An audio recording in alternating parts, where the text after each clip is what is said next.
that you received the same invitation that I received for this occasion.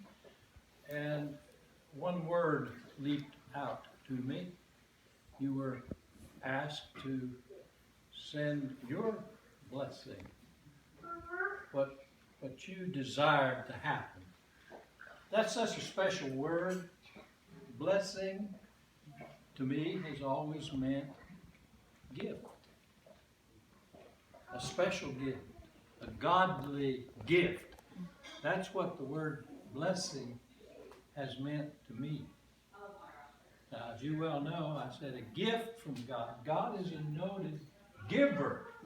Starting the book from the front cover on and see how much and how many times God gave. How about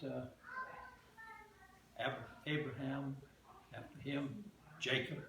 How much stuff and advice and counsel God gave. Even the 400 years plus Egypt afterward gave, because his desire was for a people, and guided and guarded and supplied them while they, under the leadership of Joshua, conquered a certain area.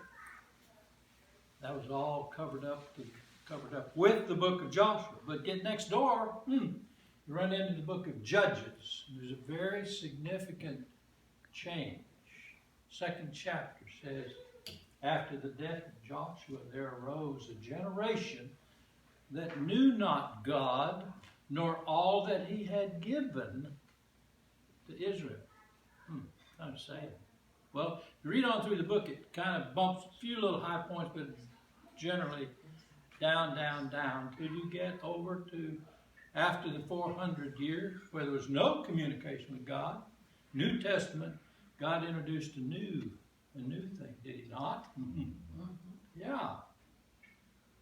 He gave a gift, the greatest gift that was ever given. God so loved the world that he gave his only begotten Son, that whoever believed on him would what? Live everlasting. Okay. The greatest gift that God gave was his Son. The greatest gift that God ever gave was a child, was a baby. Okay, hang on to that a minute. We're celebrating a baby. Yes, we are. Okay, in perfect harmony, what God interprets as the greatest gift. Oh, yeah. Okay, this is going to be very brief, by the way. You're not going to be.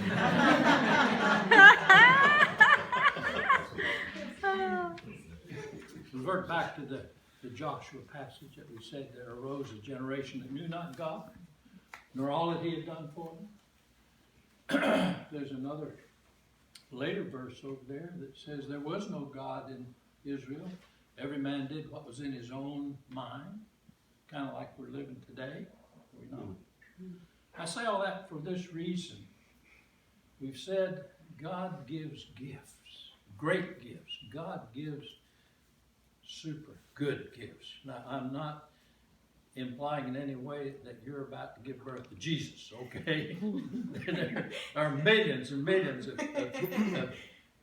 but I personally interpret the birth, the gift of a child, God ranks as the greatest thing he can do. Okay, now, a little bit of responsibility goes along with that, does there not? Yeah. What does he expect? He expects us to, that big word, educate, acquaint our children with the goodness of God. That goes along on the other side. God does his best to give us children as gifts. But from that, he expects us to teach them who God is, what he has in mind, what's his program. Okay? You look back in the book, you'll find that's why he sent Jesus, was to make God known. Okay? That's what he expects with us, that newborn child. Now, Don't set that child up in a chair and start preaching to him. Okay, that's not it. Because I personally think the best teaching that you give is not from your words. It's your life. Modeling. That's a very, very important part of educating that great gift God has given you. So, I just encourage us to be like-minded about that. We're here celebrating the fact God's going to give a great gift. But we're under obligation in whatever way it comes along to help educate that child. I think to me, that's what the word blessing boils down to. The great blessing, the greatest blessing was a baby.